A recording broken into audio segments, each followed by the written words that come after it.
Hello and welcome, Zahid আছে আপনার সাথে। আর এই ভিডিওতে আমরা দেখব আমাদের যে অ্যাপ্লিকেশনটি আমরা লাস্ট ভিডিওতে তৈরি করেছি সেটা কম্পোনেন্ট ট্রি, এবং সেই অনুযায়ী আমরা আজকে আমাদের কোডগুলো স্টার্ট করব এবং আমাদের ফোল্ডার স্ট্রাকচার সহ অন্যান্য যে মেইন কোর কম্পোনেন্ট সেগুলোকে স্ট্রাকচার করবো এবং সেগুলোকে তৈরি করে ফেলবো। তাহলে চলুন দেখা যাক যে আমরা কিভাবে আমাদের অ্যাপ্লিকেশনটির কম্পোনেন্ট ট্রিটি বুঝে নিতে পারি এবং সেই অনুযায়ী আমরা আমাদের কম্পোনেন্টগুলো তৈরি করে নিতে পারি। সো আমরা যদি আমাদের অ্যাপ্লিকেশনটির দিকে তাকাই, আমরা আমাদের অ্যাপ্লিকেশনটিকে তিনটা ডিফারেন্ট স্টেটে হচ্ছে আমরা ভাগ করতে পারি, তিনটা মেইন কম্পোনেন্ট হিসেবে ভাগ করতে পারি। একটি হচ্ছে আমাদের অ্যাপ কম্পোনেন্ট, যেই কম্পোনেন্টটি আমাদের পুরো রিয়াক্ট অ্যাপ্লিকেশনটিকে হোল্ড করবে, এবং আমরা এই অ্যাপ কম্পোনেন্টের ভিতরে রাখবো হচ্ছে মেইন কম্পোনেন্ট, যে মেইন কম্পোনেন্টটা আসলে আমাদের হেডার, বডি এবং ফুটার এই তিনটা কম্পোনেন্টকে হোল্ড করবে। সো এটা হচ্ছে বেসিক্যালি আমাদের কম্পোনেন্ট থ্রি। আমরা যদি আসলে আমাদের মেইন অ্যাপ্লিকেশনটাকে বোঝার চেষ্টা করি যে আমাদের মেইন অ্যাপ্লিকেশনটা আসলে কেমন হবে দেখতে। সো ধরে নিলাম এটা আমাদের একটি ওয়েব পেজ বা একটি অ্যাপ্লিকেশন, যে অ্যাপ্লিকেশনের টপে থাকবে হচ্ছে হেডার, তারপর নিচের বডির পোর্শনটুকু থাকবে হচ্ছে এই পোর্শনটুকু থাকবে বডি, যেখানে আমাদের অন্যান্য কম্পোনেন্টগুলো থাকবে, এবং আরও একটা কম্পোনেন্ট হচ্ছে ফুটার, যেখানে আমাদের এই অ্যাপ্লিকেশনটির কিছু স্পেশাল লিঙ্ক অথবা অ্যাবাউট আস পেজ এরকম বিভিন্ন ইনফরমেটিভ লিঙ্কগুলো থাকবে, বা এই সাইট রিলেটেড কিছু সাব ইনফরমেশন থাকবে। আর হেডারে থাকতে পারে, আমাদের যেহেতু রেস্টুরেন্ট অ্যাপ বানাচ্ছে, আমাদের ক্যাটাগরিজ থাকতে পারে, কার্ড থাকতে পারে, আমাদের লোগো থাকতে পারে। সো বেসিক্যালি এইটা হচ্ছে, আমরা যদি একটা সিম্পল ওয়েব অ্যাপ্লিকেশন চিন্তা করি তাহলে হচ্ছে আমরা দেখতে পাচ্ছি যে ভিজুয়ালি আমাদের এই অ্যাপ্লিকেশনটিকে আমরা তিনটা ডিফারেন্ট ভাগে ভাগ করতেছি। একটি হচ্ছে হেডার, একটি হচ্ছে বডি, এবং আরো একটি হচ্ছে ফুটার, যেটা আমরা আমাদের কম্পোনেন্ট ট্রিতে দেখেছিলাম যে আমাদের কম্পোনেন্ট ট্রিটা হচ্ছে এই তিনটা জিনিসকে হোল্ড করবে হচ্ছে আমাদের মেইন কম্পোনেন্টটা হোল্ড করবে হচ্ছে অ্যাপ কম্পোনেন্ট। তার মানে বুঝতে পারছি আমাদের পুরো রিয়াক্ট অ্যাপ্লিকেশনটিকে হোল্ড করবে আসলে অ্যাপ কম্পোনেন্ট। তো যেভাবে আসলে চিন্তা করলাম, তাহলে আমরা সেইভাবে আমাদের প্রজেক্টের ফোল্ডার স্ট্রাকচার এবং এই কম্পোনেন্টগুলোকে আমরা রেডি করে ফেলি। সো চলুন তাহলে আমরা এখন কোডে চলে যাই। সো আমরা দেখতে পাচ্ছি যে এটা হচ্ছে আমাদের সোর্স ডিরেক্টরি, যেটার আন্ডারে আমরা হচ্ছে একটা কম্পোনেন্টস নামে একটা ফোল্ডার ক্রিয়েট করব। সো যেই ফোল্ডারটার কাজ হবে আমাদের যত কম্পোনেন্টস আছে সেই কম্পোনেন্টসগুলোকে হোল্ড করা। সো আমি যদি এখানে একটা কম্পোনেন্টস নামে একটি ফোল্ডার তৈরি করলাম, এই ফোল্ডারের ভিতরে আমরা প্রথমেই রাখবো, আমরা জানি যে আমাদের যেই অ্যাপ জেএস আছে বা অ্যাপ কম্পোনেন্টটা আছে, সেই কম্পোনেন্টটা main root component, actually app component. আমরা জানি এই কম্পোনেন্টটাকে হোল্ড করবে হচ্ছে আমাদের মেইন কম্পোনেন্ট, এবং মেইন কম্পোনেন্টটা হোল্ড করবে আমাদের বাকি তিনটি যে কম্পোনেন্ট আছে সেই তিনটি কম্পোনেন্টকে, যেমন হেডার কম্পোনেন্ট, তারপরে হচ্ছে বডি কম্পোনেন্ট, তারপরে হচ্ছে ফুটার কম্পোনেন্ট। সো আমাদের প্রথমেই তাহলে তৈরি করতে হবে অ্যাপ কম্পোনেন্টটা হোল্ড করবে আসলে একটা মেইন কম্পোনেন্টকে। তাহলে আমরা মেইন কম্পোনেন্টটাকে হচ্ছে আগে তৈরি করি। সো আমরা একটা ফাইল জেনারেট করতেছি, যে ফাইলটার নাম হবে main component dot JS. So এইটা হচ্ছে আমাদের মেইন কম্পোনেন্ট। এই কম্পোনেন্টটা আমাদের হচ্ছে অ্যাপ কম্পোনেন্ট হোল্ড করবে এই কম্পোনেন্টটাকে, এবং এই কম্পোনেন্টটা আমাদের অন্যান্য যে তিনটা কম্পোনেন্ট আছে সেটাকে হোল্ড করবে। সো মেইন কম্পোনেন্টের ভিতরে তাহলে আমাকে একটা মেইন কম্পোনেন্ট, একটা ফাংশনাল কম্পোনেন্ট ক্রিয়েট করতে হবে। সো যেহেতু ক্লাস কম্পোনেন্টও আছে, ফাংশনাল কম্পোনেন্টও আছে, কিন্তু রিয়্যাক্ট হচ্ছে এখন সাজেস্ট করে যে ফাংশনাল কম্পোনেন্টে মুভ করার জন্য। ফাংশনাল কম্পোনেন্টটা মোর ইজিয়ার টু ইউজ এবং হচ্ছে more easier to maintain. So React যেহেতু আমাদেরকে সাজেস্ট করে, সো আমরা হচ্ছে মেইনলি ফোকাস করবো হচ্ছে ফাংশনাল কম্পোনেন্টের দিকে। সো আমি হচ্ছে ইনিশিয়ালি আপনাদেরকে একটা প্লাগইন দেখাতে চাই, ভিএস কোডের একটি প্লাগইন, যে প্লাগইনটি আপনাদের ফাংশনাল কম্পোনেন্ট তৈরি করা সহ অন্যান্য রিয়াক্টের যে স্নিপেস্টগুলো আছে কোড লেখার জন্য আমাদের খুব সহজ করে দিবে। সো আমি প্লাগইনটাতে চলে যাই। প্লাগইনটা হচ্ছে আপনারা যদি দেখেন আমি অলরেডি এখানে লিখে রেখেছি, সেটা হচ্ছে এই কম্পোনেন্টটা ES7 React Redux React Native snippets. So এইটা আমাদেরকে ডিফারেন্টভাবে হেল্প করবে আমাদের যে কোনো ফাইল জেনারেট করতে, কম্পোনেন্ট জেনারেট করতে এবং অন্যান্য কোড স্নিপেস্ট তৈরি করার জন্য রিয়াক্টের এইটা আমাদেরকে হেল্প করবে। সো আমি আপনাদের সুবিধার জন্য এটাকে জুম করে দেখাচ্ছি। সো আপনারা যদি একটু খেয়াল করে দেখেন, আমাদের আপনি হচ্ছে ভিএস কোডের সার্চ বার, ভিএস কোডের এক্সটেনশন যে ট্যাবটা আছে সেই ট্যাবটা সিলেক্ট করবেন। সিলেক্ট করার পর আপনি আপনার এখানে সার্চ বারে এসে যদি রিয়াক্ট লিখে সার্চ করেন, তাহলে আপনি দেখবেন যে প্রথমেই হচ্ছে আপনার কাছে ES7 প্লাস রিয়াক্ট রিডাক্স এই এক্সটেনশনটি আসবে। এই এক্সটেনশনটি হচ্ছে almost 7 million plus developer use করছে। সো এটা হচ্ছে সেই পেজটা। সো আপনারা দেখতে পাচ্ছেন এটা খুব ভালো এবং আপনার জন্য হেল্পফুল।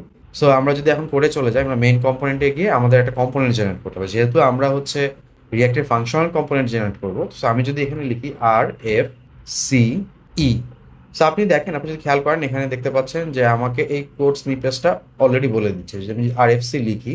সো আমি যদি প্রথমে শুধু RFC লিখি, আরএফসি লিখলে আমি দেখতে পাচ্ছি যে এখানে সে আমাকে একটা ফাংশনাল কম্পোনেন্ট জেনারেট করে দিবে, যেটা দেখতে হবে ঠিক এরকম। সে রিয়াক্টটাকে ইম্পোর্ট করবে, ডিফল্ট ফাংশন হিসেবে রিটার্ন করবে, কিন্তু আমি আসলে তা চাচ্ছি না। আমি হচ্ছে একটি ফাংশনাল এক্সপোর্ট কম্পোনেন্ট চাচ্ছি, যেটা আমার ফাংশনটাকে এক্সপোর্ট ডিফল্ট করবে, ডিরেক্ট এখান থেকে ফাংশনের নেম থেকে এক্সপোর্ট করবে। সো আমি এটা চাচ্ছি। সো আমি এটাকে জেনারেট করলাম। আপনি যদি খেয়াল করে দেখেন, আমার ফাইলের যেই নাম সেই নাম অনুযায়ী সে আমার জন্য পুরো কম্পোনেন্টটাকে রেডি করে দিয়েছে। সো আমার ফাংশনাল কম্পোনেন্ট তৈরি হয়ে গিয়েছে। আর আপনি যদি চান যেভাবে ফাংশন হিসেবে না করে অ্যারো ফাংশন হিসেবে আপনি কম্পোনেন্ট ডিক্লেয়ার করতে, সেটাও সম্ভব। সো আমরা অ্যারো ফাংশন হিসেবেও কিন্তু কম্পোনেন্ট ডিক্লেয়ার করতে পারি। সো এখন যেহেতু আমরা ES6 ইউজ করি, সো আমরা মোস্টলি হচ্ছে সবসময় অ্যারো ফাংশন কম্পোনেন্ট ডিক্লেয়ার করবো। সো আমি এই টাইপ স্নিপেসটাকেও হচ্ছে আমি রিমুভ করে দিলাম। সো আমি চাচ্ছি রিয়াক্টের ফাংশনাল, আমরা রিয়াক্টের অ্যারো ফাংশনাল কম্পোনেন্ট চাচ্ছি। তাহলে আমি জানি যে R for React, A for arrow, function component, যেটা হচ্ছে এক্সপোর্ট হবে। সো আপনি যদি খেয়াল করে দেখেন যে এই স্নিপেসটা এখানে কিন্তু অলরেডি আমাকে বলে দিচ্ছে যেটা আসলে কি করবে। সো সে রিয়াক্টটাকে ইম্পোর্ট করবে, ফাংশনটা ডিক্লেয়ার করবে, ডিক্লেয়ার করার পর সেখানে একটা অ্যারো ফাংশন ডিক্লেয়ার করবে এবং সেটাকে এক্সপোর্ট করে দিবে। সো আমি যদি এখানে এটাকে এন্টার চাপি, তাহলে দেখতে পাচ্ছেন যে সে আমার জন্য অলরেডি হচ্ছে মেইন কম্পোনেন্টটা জেনারেট করে ফেলেছে উইথ অ্যারো ফাংশন, এবং একটা ডিভ জেনারেট করেছে, এবং সেই ডিভ সে অলরেডি আমাকে এটার নাম বলে দিয়েছে। সো আমি হচ্ছে এটাকে সেভ করলাম। আর যেহেতু আমরা রিয়াক্টের ভার্সন 18 ইউজ করতেছি, সো ভার্সন 18 আমরা জানি যে আমাকে প্রতি কম্পোনেন্টে রিয়াক্টটাকে ইম্পোর্ট করতে হয় না। সো এটা বাই ডিফল্ট আমরা যখন অ্যাপ কম্পোনেন্ট ডিক্লেয়ার করে আসছি, আপনি যদি খেয়াল করে দেখেন অ্যাপ কম্পোনেন্টে index.js ফাইলে যদি আমরা যাই, এখানেই হচ্ছে সে হচ্ছে রিয়াক্ট ইঞ্জিনটাকে হচ্ছে সে ইম্পোর্ট করে নিয়েছে। সো এই ইন্ডেক্স ফাইলের মধ্যে যখন আপনি রিয়াক্টটাকে ইনজেক্ট করে নেবেন, দ্যাটস এনাফ ফর আস। আমাদের এখন প্রত্যেকটা কম্পোনেন্টে গিয়েই হচ্ছে এটাকে ইম্পোর্ট করতে হবে না। সো এটা হচ্ছে বড় একটা চেঞ্জেস রিয়াক্টের 18 ভার্সন এবং তার কিছু ভার্সন আগে। সো আমাদেরকে এখন প্রতি কম্পোনেন্টে গিয়ে এটাকে আর ইম্পোর্ট করতে হবে না। সো এটা আমাদের জন্য একটা ভালো বিষয়। সো আমরা যেহেতু এখন মেইন কম্পোনেন্টটাকে জেনারেট করে ফেলেছি, আমরা বলছিলাম যে আমাদের অ্যাপ কম্পোনেন্ট যেটা ছিল, সেই অ্যাপ কম্পোনেন্টটা আমাদের মেইন কম্পোনেন্টটাকে হোল্ড করবে। সো আমি যদি মেইন কম্পোনেন্টটাকে ইউজ করতে চাই, তাহলে আমি এখানে মেইন কম্পোনেন্টটাকে আগে ডিক্লেয়ার করি। সো আমি মেইন কম্পোনেন্টটাকে ডিক্লেয়ার করলাম। আপনারা দেখতে পাচ্ছেন যে আমি যখন মেইন কম্পোনেন্ট লিখছি, সো সে আমাকে সাজেস্ট করতেছে যে এই কম্পোনেন্টটাই সে ইম্পোর্ট করে ফেলবে, অটো ইম্পোর্ট করবে। সো আমি এটাকে এন্টার চাপলাম। এন্টার চাপার পর আমি এটাকে ক্লোজ করে দিলাম কম্পোনেন্টটাকে।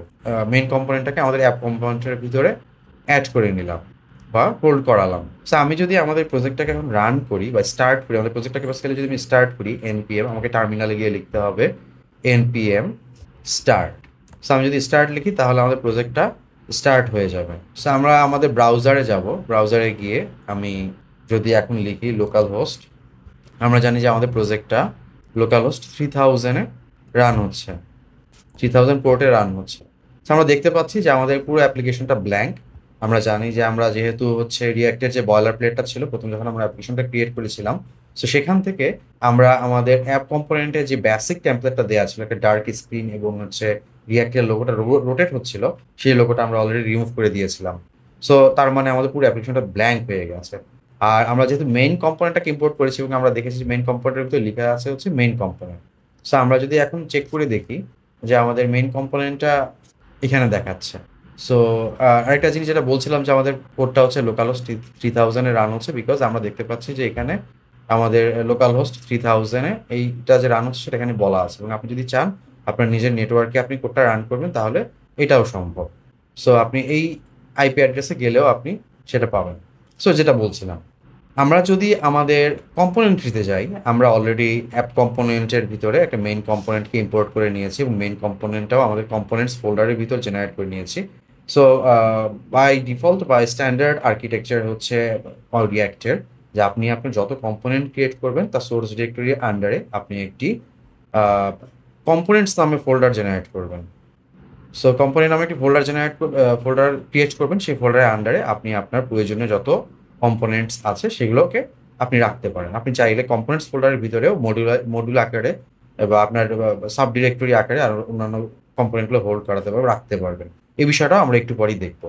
সো আমরা জানলাম যে আমাদের কম্পোনেন্ট ট্রিতে যদি আমরা খেয়াল করে দেখি যে আমাদের একটি অ্যাপ কম্পোনেন্ট থাকবে এবং তার ভিতরে একটি মেইন কম্পোনেন্ট থাকবে, যে কম্পোনেন্টটি আমাদের আরও 3টি কম্পোনেন্টকে হোল্ড করবে বা এই কম্পোনেন্টের ভিতরে আরও 3টা কম্পোনেন্টকে ভিউ করবে। যেটা হচ্ছে প্রথমটা হচ্ছে হেডার, দ্বিতীয়টা হচ্ছে বডি এবং তৃতীয়টা হচ্ছে ফুটার। সো আমরা আসলে এটাকে এভাবে কেন করছি? আমি তো ডিরেক্ট অ্যাপ কম্পোনেন্টের ভিতর এই তিনটা জিনিসকে যদি আমি রেখে দিই, তিনটা কম্পোনেন্ট রেখে দিই, তাহলে সমস্যাটা কোথায়? এটা বেসিক্যালি হচ্ছে একটা ওয়েল আর্কিটেকচারাল ভিউর জন্য। আমরা যেন পরবর্তীতে আমাদের কোডগুলোকে মোর মেনটেন করতে পারি, মোর রিডেবল হয় আমাদের কোডগুলো, সেপারেট, প্রত্যেকটা জিনিস যেন ইন্ডিভিজুয়ালি সেপারেট থাকে। আমরা যখন পরবর্তীতে আমাদের কোডগুলোকে আরও ইনফ্রাস্ট্রাকচার বড় করব, সেই জন্য যেন আমাদের প্রতিটা কোড যেন ইন্ডিপেন্ডেন্ট থাকে, প্রতিটা কম্পোনেন্ট যেন ইন্ডিপেন্ডেন্ট থাকে, এই জন্য বেসিক্যালি আমরা প্রতিটা কম্পোনেন্টকে ডিফারেন্ট করে ফেলি। এটাই হচ্ছে বেসিক্যালি রিয়াক্টের সবচেয়ে বড় অ্যাডভান্টেজ।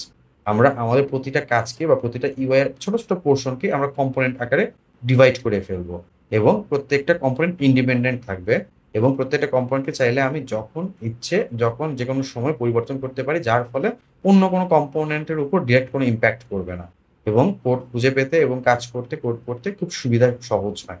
সো চলুন আমি কথা না বাড়িয়ে আমি আসলে এখন বাকি যে কম্পোনেন্টগুলো আছে, আমরা জানি যে আমাদের আরো তিনটা কম্পোনেন্ট আছে।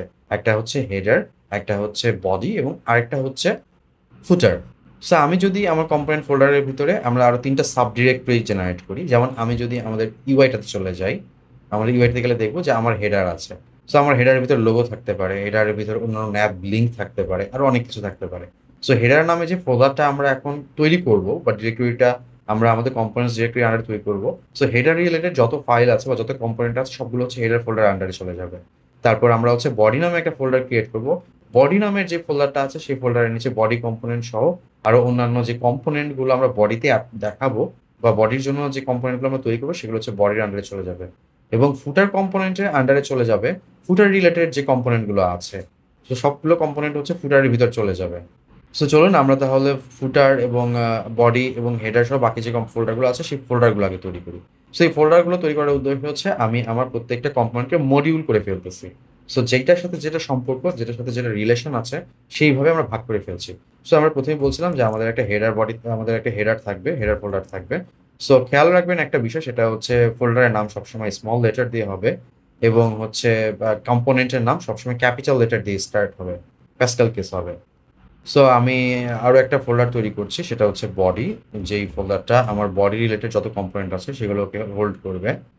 আর আমরা হচ্ছে আরেকটা ফোল্ডার তৈরি করছি, যেটা হচ্ছে ফুটার। আমরা এখন দেখলাম যে আমরা তিনটা ফোল্ডার তৈরি করলাম, তাহলে তিনটা ফোল্ডারের ভিতরে আমাদের তিনটা কম্পোনেন্টও তৈরি করতে হবে, যেহেতু আমরা আমাদের কম্পোনেন্টটিতে দেখছিলাম যে আমাদের তিনটা কম্পোনেন্ট সেপারেট কম্পোনেন্ট। হেডারের জন্য একটা হেডার কম্পোনেন্ট হবে, যেটা হেডার রিলেটেড সকল কম্পোনেন্টকে হোল্ড করবে, এবং বডি রিলেটেড যত কম্পোনেন্ট আছে বডিকে, এবং ফুটার রিলেটেড কম্পোনেন্টকে ফুটারকে। আমরা চলে যাই আমাদের বডিতে। আমরা এখন বডির আন্ডারে একটা বডি ফাইল তৈরি করবো, নিউ ফাইল। আপনি চাইলে বডি ফোল্ডারের উপর রাইট ক্লিক করলে আপনি দেখতে পারবেন যে নিউ ফাইল ক্রিয়েট করতে দিচ্ছে আপনাকে। আমি বডি কম্পোনেন্ট তৈরি করব। আপনি চাইলে নেমিং কনভেনশনটা বিভিন্নভাবে ফলো করতে পারেন। আপনি চাইলে শুধু বডি ডট জেএস লিখতে পারেন, অথবা বডি কম্পোনেন্ট ডট জেএস লিখতে পারেন, অথবা body dot component dot JS লিখতে পারেন। আপনি যে কোনো কনভেনশন ফলো করতে পারেন, ডিফারেন্ট কনভেনশন আছে। আমি বেসিক্যালি এখানে এই কনভেনশনটা ফলো করছি। আমি প্রথমে বডি লিখছি, তারপরে শেষে কম্পোনেন্টটাকে মেনশন করে দিচ্ছি, যেন আমার লটস অফ ফাইল হলে, আমার যখন অনেকগুলো ফাইল হয়ে যাবে, আমি যেন ফাইলের নাম দেখে বুঝে নিতে পারি যে এই ফাইলটার মধ্যে অ্যাকচুয়ালি কি আছে। আমি বডি কম্পোনেন্ট ডট জেএস লিখলাম। আমি ফুটার ফোল্ডারের ভিতরে ফুটার কম্পোনেন্টটা তৈরি করছি, ফুটার কম্পোনেন্ট ডট জেএস। আমি হেডার ফাইলের ভিতরে, হেডার ফোল্ডারের ভিতরে হেডার কম্পোনেন্ট ডট জেএস নামে একটা ফাইল তৈরি করে নিচ্ছি। আমাদের তিনটা কম্পোনেন্টই রেডি হয়ে গিয়েছে।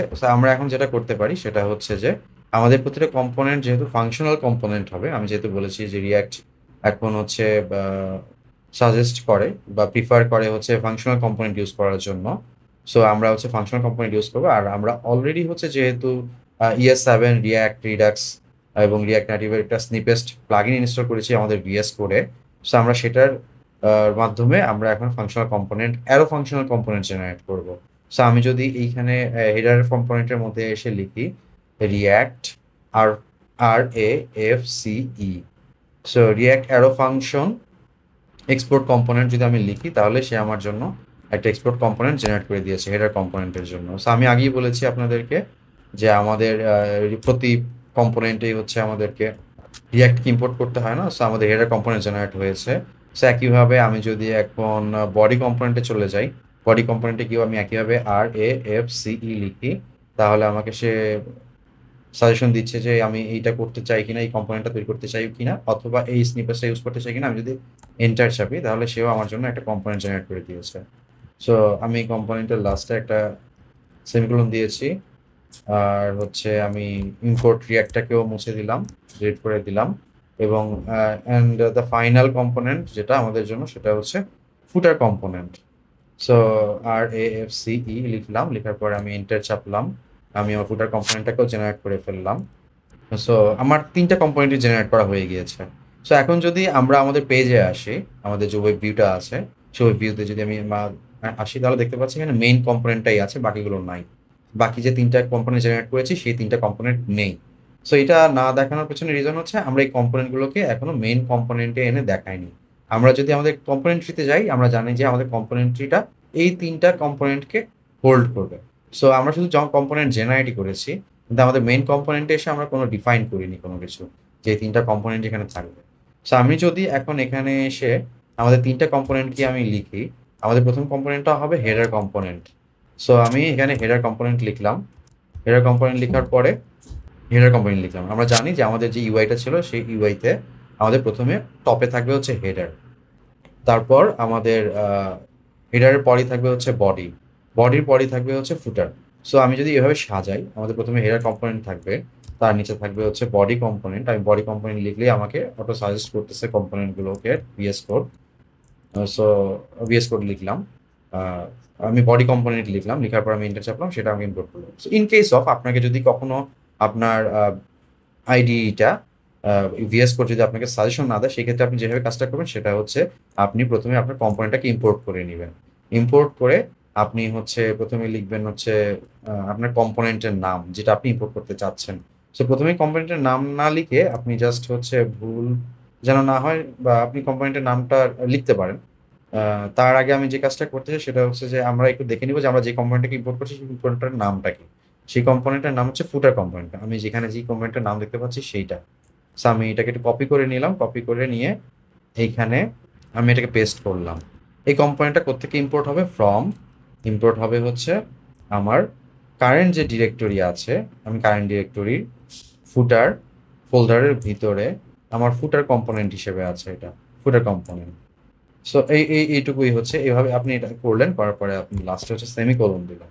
সো এই কম্পোনেন্টটাকে আপনি এখন ইম্পোর্ট করেছেন, ইম্পোর্ট করার পর এই কম্পোনেন্টটাকে আপনি এখন কম্পোনেন্ট হিসেবে পুরো কম্পোনেন্ট হিসেবে ইউজ করবেন। সো আমি এটাকে ইউজ করলাম। সো আমি এখন মেইন কম্পোনেন্টের মধ্যে আমার 3টা কম্পোনেন্ট, যে 3টা কোর কম্পোনেন্ট হওয়ার কথা ছিল, হেডার কম্পোনেন্ট, বডি কম্পোনেন্ট এবং ফুটার কম্পোনেন্ট, সেই 3টা কম্পোনেন্টকে আমি ডিফাইন করে দিয়েছি। সো এই কম্পোনেন্ট 3টা আমরা যখন আমাদের ওয়েব পেজ যাই তাহলে আমরা দেখতে পাচ্ছি যে 3টা কম্পোনেন্টই আমরা এখন দেখতে পাচ্ছি আমাদের এখানে। সো আমাদের হেডার কম্পোনেন্টও আছে, বডি কম্পোনেন্টও আছে, ফুটার কম্পোনেন্টও আছে। সো আমরা যদি কম্পোনেন্ট ট্রিটার দিকে তাকাই তাহলে আমরা দেখতে পাবো, আমরা বলেছিলাম যে আমাদের অ্যাপ কম্পোনেন্টটা মেইন কম্পোনেন্টকে হোল্ড করবে, আমাদের মেইন কম্পোনেন্ট 3টা কম্পোনেন্টকে হোল্ড করবে। তো আমরা জানি আমাদের মেইন যে কম্পোনেন্টটা আছে সেই কম্পোনেন্টটা অলরেডি অ্যাপ কম্পোনেন্টের ভিতরে আছে। সো আমরা যদি করে চলে যাই, আমরা যদি দেখি যে আমাদের যে অ্যাপ কম্পোনেন্ট আছে app.js, আমরা দেখতে পাচ্ছি সেটা আমাদের মেইন কম্পোনেন্টকে হোল্ড করছে।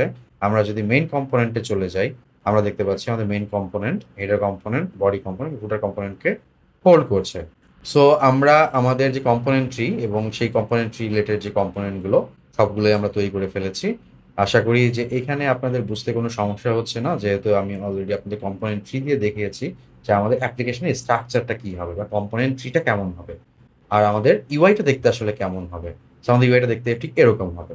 সো এর পরবর্তী ভিডিওতে আমরা আসলে দেখব যে কিভাবে আমরা আমাদের বাকি কাজগুলো করতে পারি, বাকি যে আমাদের কম্পোনেন্টগুলো রয়েছে সেই কম্পোনেন্টগুলোকে কীভাবে তৈরি করতে পারি। তার পরবর্তী ভিডিওতে আপনারা দেখতে পারবেন যে আপনার সাথে আমি আসলে নেভিগেশন বারটা ইউজ করবো। আমাদের এখানে যে হেডারটা আছে সেই হেডারে আমরা একটা নেভিগেশন বার ইমপ্লিমেন্টেশন দিয়ে শুরু করবো, তারপর আস্তে আস্তে আমরা বডি, তারপর ফুটার, এভাবে করে পরবর্তী ভিডিওগুলোতে আগাবো। সো এই ভিডিওতে এই পর্যন্তই। পরবর্তী ভিডিওতে আমরা নেভিগেশন বার ইমপ্লিমেন্ট করবো রিয়াক্ট স্ট্যাক ইউজ করে।